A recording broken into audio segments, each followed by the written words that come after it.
What's going on, everybody? Welcome back for the first ever kind of real episode of the Footnotes podcast. We did an introductory episode last week and explained kind of what this podcast is going to be about, the purpose we hope that it serves. And so if you missed that and you want to check that out first, feel free to go back and listen to that. But today we're going to actually unpack a sermon that has been preached. And so this episode has been dropped as a companion to the sermon that was just preached yesterday, Sunday, March 1st. And so I guess my recommendation would always be that you listen to that sermon first, because this podcast is meant to be a continuation of that conversation. And so there's going to be some things that I mentioned here in this podcast that it would do well to know kind of what exactly I'm referring to, what I'm hearkening back to that I preached about yesterday.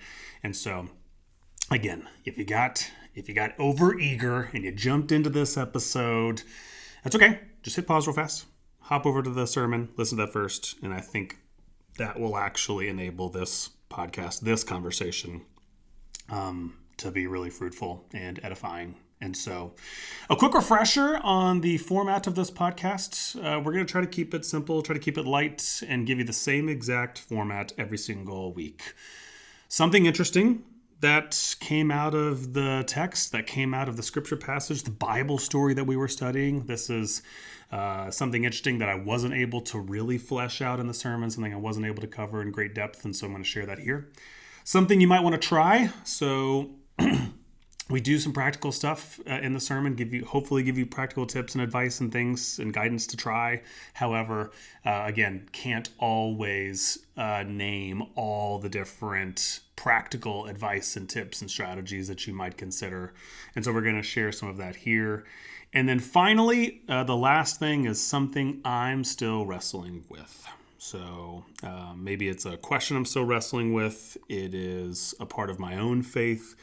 When I read this passage, when I walk away from this story, what is something that's, still not, nice and neat in my faith, in my relationship with God? Maybe it's not something that isn't totally clear to me yet, and something I'm still trying to kind of struggle through. And so that's the format. And so without further ado, let's jump into the format. And so yesterday's sermon, John chapter 21, this story is so powerful on so many different levels. We could talk about it all day, but something you might find interesting, something that we didn't necessarily have an opportunity to really dig into, was we did a little bit of the context, but not quite enough. I really want to sort of I don't think you can overemphasize just like the gravity of this scene, that Jesus has died, he has risen from the dead, and now he's having to go out and find all of his disciples who were dispersed everywhere. He's already appeared to them, some of them, but they are, for all sorts of different reasons, they're not still gathered together. They're not still doing the work and the ministry that Jesus was doing. In the case of Peter, he's actually gone back to his previous life. Did you catch that? He's gone back to fishing. So in Matthew chapter 4, we are told that that's where Jesus found him. That's where Jesus called him into ministry. And now he's sort of gone back to this, right? And I'm sure for Peter, there's a whole bunch of reasons for this. We talked about this in the sermon yesterday, that he's carrying around a lot of shame and regret for his denials of Jesus. But I just find it so fascinating that he goes right back to his old life, almost as like an admission, I guess, to himself that, I'm done. I had a cool stint as one of Jesus's boys, one of Jesus's disciples. I was the rock on which Jesus was going to build the whole church, but I guess those days are behind me because of what I did. I can't dare show my face and claim to be a leader again. And so I'll just go back to what I know. I'll go back to what is comfortable. And I find that really interesting because I think about my own life and I think about different moments where, after a failure or after, not living up to who God's called me to be, how tempting it is to just sort of go back to safety, to go back to known, to go back to comfort. But the thing that's a kind of like a minor aside. The thing I find really, really interesting about this story is also kind of the symmetry of it, right? So How many times does Peter deny Jesus while he's on trial and en route to his execution? 3 separate times. I find it so fascinating. Did you catch that? That here in John chapter 21, Jesus asks Peter 3 separate times. Peter, do you love me? Peter, do you love me? Again, Peter, do you love me? For one, I find it really interesting, like just the symmetry of that. I love that about God, that probably each of those denials bore some weight in Peter's life. He probably thought about them. He thought about them together, but he also thought about them separately. Like, oh, why was I so afraid when that person confronted me? And what did I react when that other person confronted me? And I just love that 3 separate times Peter denies, and 3 separate times Jesus kind of he sort of like redeems each of those denials with each of those questions. And furthermore, the thing that I really love is how he does it. So he redeems each of those denials, not with guilt, not with shame, not with regret, but with what? Does he say, Peter, are you sorry? Does he do that 3 times? No. Peter, do you feel like garbage for what you did to me? No. Do you love me? I love that the way in which Jesus redeems Peter's mistakes and his regrets and the decisions that he's not proud of is not with guilt. He doesn't relitigate all the things that Peter got wrong. He redeems it through love. He invites Peter not to shame, not to condemnation, not to feeling like trash, but he knows that love is the only thing that can actually redeem Peter's mistake. And I don't know, the reason why I find that particular observation so fascinating is just because of how much of Christianity runs contrary to that. I don't know what your experience has been with the church, but so often it is not love of God that is preached in most churches, that ought to be the motivator, that ought to be the thing that drives us, but it is fear of God. You should be afraid of what God will do to you, if not in this life, in the life to come, and you should allow that to be the motivator for doing good and for believing all the right things and saying all the right things. And I just find it really fascinating that here in this moment, Jesus doesn't lead that way. Maybe you've had a boss like this that leads out of fear. Thinking of those of you who are Office fans, I'm thinking of Michael Scott. Would I rather be loved or feared? I want people to be afraid of how much they love me. But seriously, like that's some of you've had this experience. You have people in your life who they prefer a relationship built off of fear, and I just love that Jesus doesn't lead that way. He doesn't parent us this way. He wants love of God to be the primary motivator for why we want to change, why we want to do better, why we want to live healthier and holier lives. The love of God, he wants that to be the fuel, not fear, because God knows that fear is a really, really good jump starter, but it's an awful long time sustainer. And so again, some of you know this, right? Like, so you had a wake up call, you had something that made you really afraid, and you made a big change in your life. And then what happened? After a couple weeks, that fear that you once had, that you were living off of and running off of, went away. And so you just slid right back into old patterns and old behaviors. And so I love that. Here in this moment, what Jesus is saying is, I don't run like that. I don't motivate that way. I want your motivation to always be your love for me and my love for you. And that's why you want to be better, be different, live differently than you did before. And I'll just hit one more thing on this, is that I saw this in action.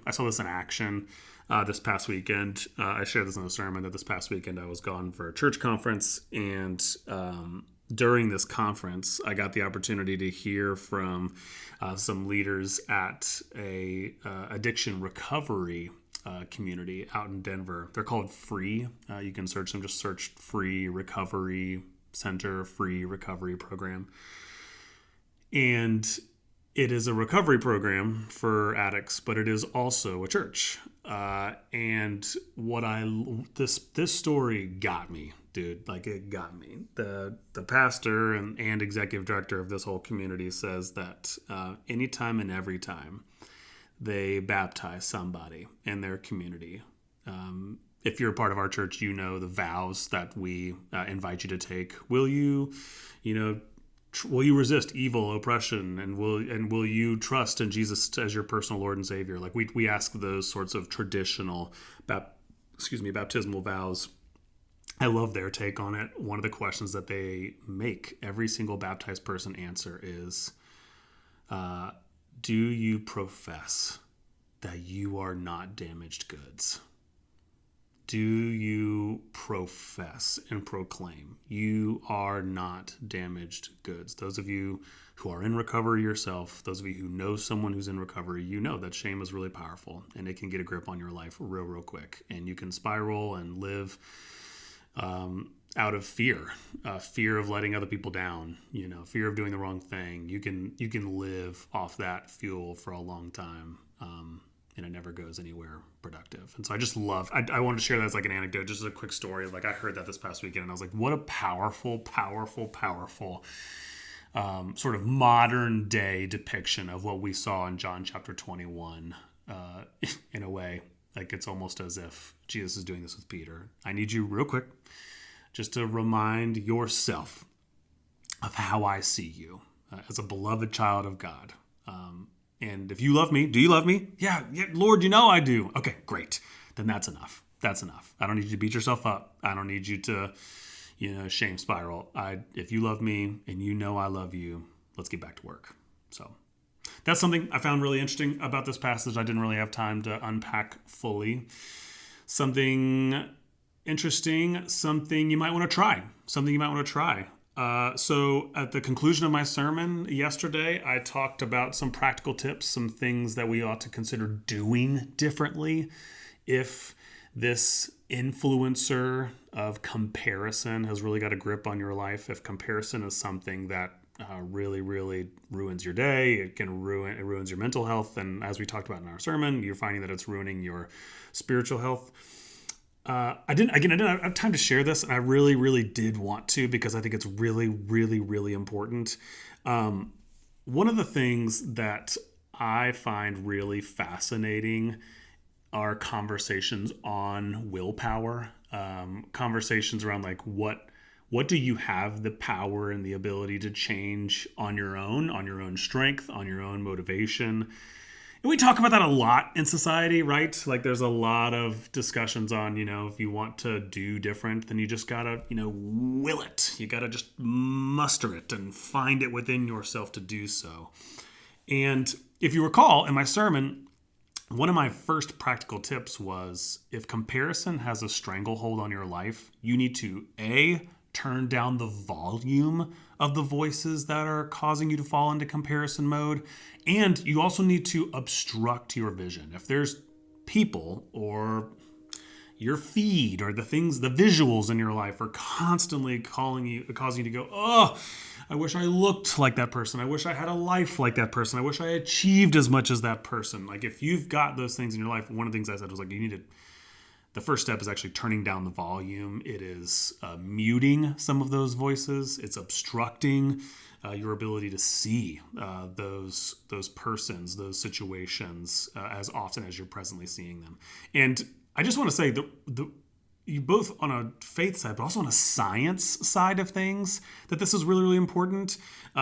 So in all of my research and preparation for the sermon, one of the things that I came across was there's actually psychological studies that back this up, that willpower is a limited resource, that willpower actually cannot get you fully where you're trying to go. Specifically, the American Psychological Association came out with an article, What You Need to Know About Willpower, the Psychological Science of Self-Control. You can go and find this article on your own. But one of the things that they found is that the more you rely upon willpower, the weaker it gets, right? That it's not actually, kind of going back to what I was just saying a moment ago, of like, what are the fuels that you run off of?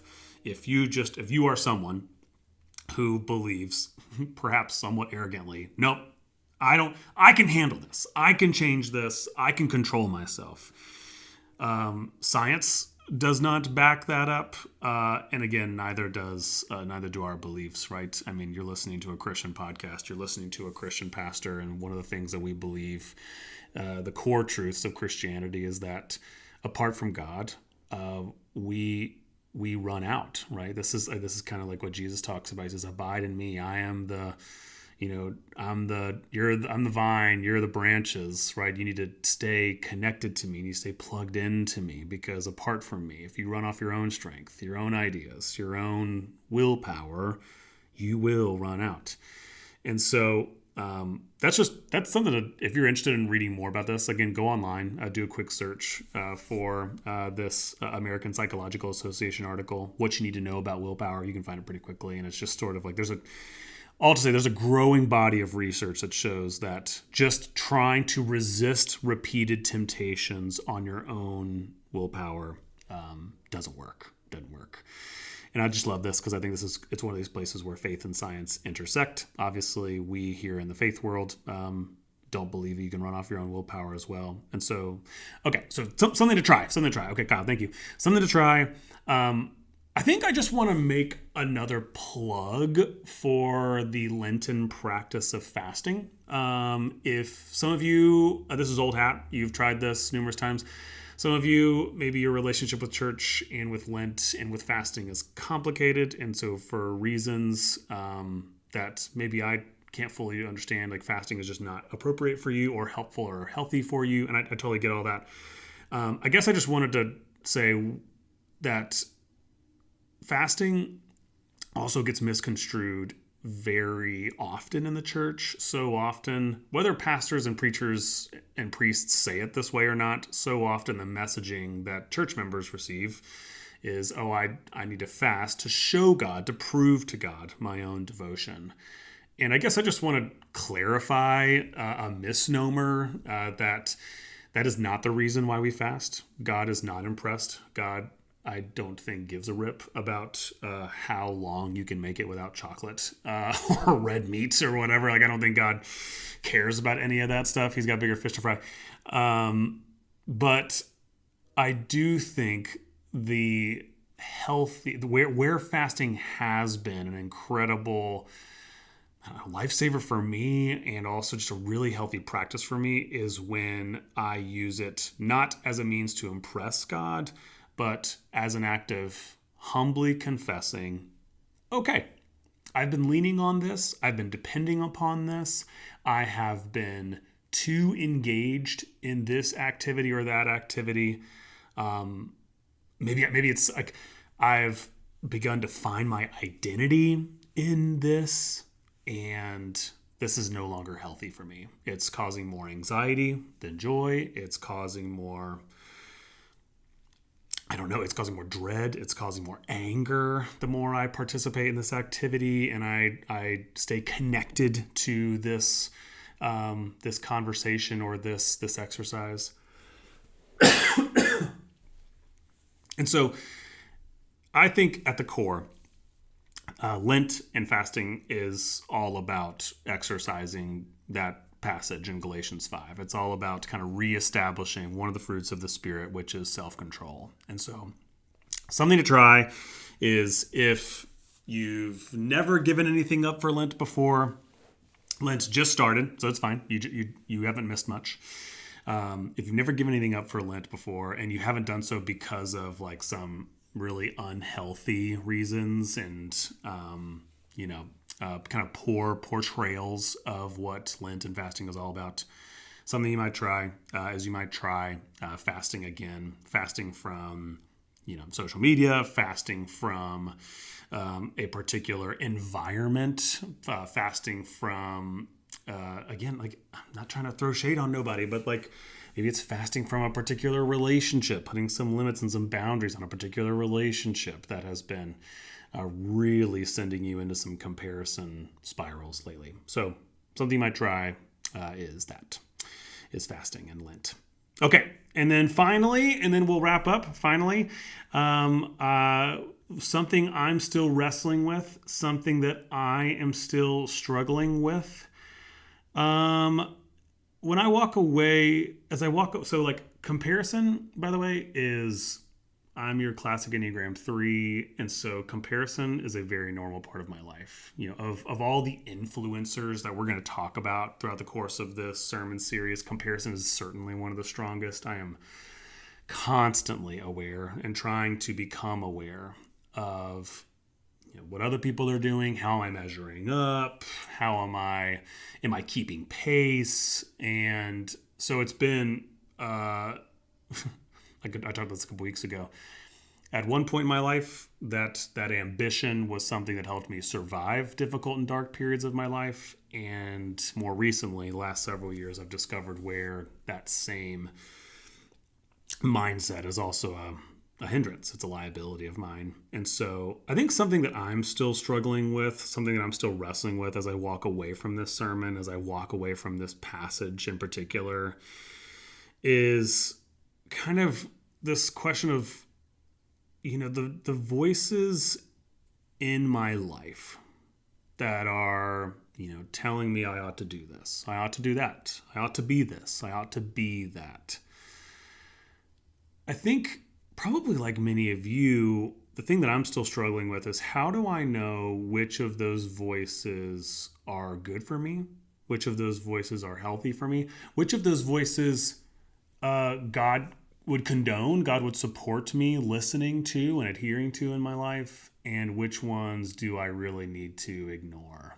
I think there's some vices, right? We talk about some spiritual life that it's very obvious, clear and obvious that we shouldn't be listening to those. But there's also a lot of voices that if your brain is anything like mine, I can justify. I can make an argument for. Like, oh, well, maybe there's some good to that. And I think, so that's something I'm still wrestling with. I think I'm wrestling all the time with, God, I want to be open to your voice. I want to hear what it is that you're saying to me. And specifically, like as in keeping with the sermon that I preached yesterday, God, I want to be true to who you've called me to be. I want to be true to the script you are writing for me. I don't want to be, having my eyes wander onto everyone else's paper and doing what they're doing. I want to do what you've called me to do, and I want to be who you've called me to be. But God, how do I know which voice is which? Sometimes the voices that are shouting at me are voices from my past, right? Past experiences, my upbringing, the home in which I was raised, the schools that I spent time in, the coaches that I had on the soccer field. And sometimes God uses those voices, and sometimes those voices are leading me off in an unhelpful direction. The voices of culture. Sometimes it's the voice of God, but sometimes it's the voice of culture. The culture saying, this is what you ought to value. This is what you ought to care about. This is who you ought to be. My ego also has a kind of a dog in that fight. My ego has a voice that is so often a voice of insecurity. Sweet ego. I like to talk about ego in like a third person. He's a little young boy who's very insecure, and as a result, he constantly is. He loves to compare, loves to look at what everyone else is doing because he's so afraid that, he's going to fail. And again, you're going to hearing me talk about it in the third person. It's for me, it's helpful though, sometimes to kind of talk about it in that way. But, where, oh God, is my ego protecting me, and where is it hurting me? That's something I'm still struggling with. That's something I'm still wrestling with. I haven't, and again, this part of the podcast, I'm not going to give nice and neat answers to these because I do want to continue to live into one of the values here at our church, which is that, uncertainty is okay. Mystery is a part of faith. So often in the American church, we've just sort of written off uncertainty and mystery, and we don't walk by faith anymore. We walk by conviction and confidence. And so I think one of the things that I want to continue as a part of this conversation each week to normalize is that we are, all of us, still a work in progress, and even your pastor still has questions for God. I got way more questions for God than I got answers, and this is one of them. God, while I'm here, while I'm navigating life, how do I know which voice is yours and which voice is maybe just the loudest one in the room, the most anxious one in the room, the one that triggers me the most, and how do I make sure that I'm tending to your voice? I've got some tools for that. One that I'll just make a plug for. One of my pastor friends, he's not. I mean, I don't know if he knows we're friends. I consider him a friend. I'm listening to his podcasts and stuff all the time, and I feel like he's shaping me and mentoring me all the time, whether he knows it or not. But there's a pastor up in New York City. His name is Rich Viotis, and he's got just really, really good tools for how you can discern whether it's God's voice or not. And so what he does is anytime and every time he finds himself, kind of dysregulated or anxious, or again, in keeping with our conversation, insecurity has overcome him and he's trying to figure out, God, is this God saying I should kind of compare myself to him or to her, to them or to that? He's got a series of questions that he asks himself to help him arrive at some clarity around what is God saying. And so the questions he asks are, number one, what happened? So he rehashes what happened in my life that sent me into this comparison mode. Let's kind of keep it with the sermon from yesterday. Number two, how am I feeling right now? Am I feeling, and we talked about this in the sermon, am I feeling shame for something? Am I feeling like I'm not enough? Am I feeling like I'm insecure? Do I feel fear? What am I feeling? Number three, what stories am I telling myself? That's the third question that he asks. What stories am I telling myself? Many of you can relate to this, right? That so often the reason why I think if you're willing, you're brave enough to peel back some of the layers, why you are comparing yourself to that friend, that family member, that person online, is because there's a story. There's a story that you've been telling yourself. And so maybe you are the author of that story. Oftentimes our life events are the authors of that story. Different failures that you've undergone, rejections, breakups, divorce, grief, loss. These things can often be the authors of stories that play in our minds. And this is really helpful. Then the last two questions, so it's 5 questions. What happened? How am I feeling? What stories am I telling myself? And then the last 2 I think are really, really important. Number 4, what does the gospel say? Okay, so what does the gospel say about this story that I'm telling myself? I'll just confess, as your pastor, I regularly combat that story that I'm not enough, I'm not doing enough, that, I don't know, at some point there will just be an elongated season where my sermons aren't landing with you and you'll get bored of me and, I don't know, want to go somewhere else and find something else. And so I wrestle with that voice all the time, that I'm not enough and I'm not doing enough. And what does the gospel say about that? Well, the gospel says that God has only called imperfect people to lead in his church. And I definitely fit that description. And number 2, the gospel also says that each and every one of us as human beings possess limitations. We have a ceiling on what we can do and can't do, can control and can't control. And so then that leads to the 5th question that Pastor Rich encourages us to ask, which is, what counteraction do I need to engage right now? So for me, just personally, when I feel like, I'm not doing enough, I'm not enough, one of my counteractions is keeping the Sabbath.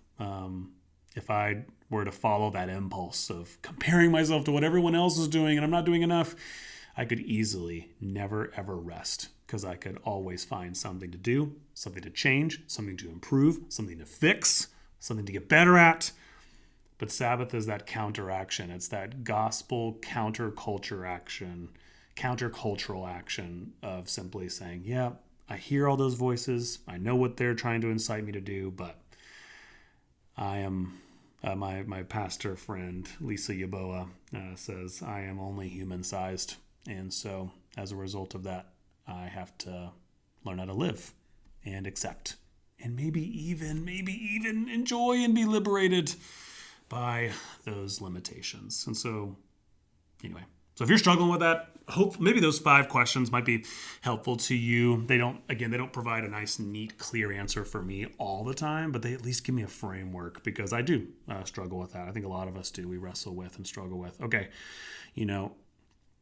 there are some other people who can, and when we compare our lives to them and listen out for their opinions, that can be the voice and the movement of God. It can also be something entirely different. How do we know the difference? And so that's something that I'm still wrestling with, still struggling with, and it's something that I don't get right all the time, but trying to figure out alongside you. And so, friends, I hope this conversation was helpful. I hope it was useful. I hope that, especially if you walked away from the sermon yesterday, or if, I don't know when you're listening to this, you find you're like, man, I wanted to dig into a little bit more. I had some more to process there. I hope that this was a tool for that. And so that concludes our first ever Footnotes episode. I had fun. I enjoyed this. I hope you did too. We will drop another one this time next week to accompany the next sermon, where we will continue this sermon series, continue this conversation on the different influences and influencers that have inhabited our lives, whether we want them there or not. And so, until then, we will see you next time.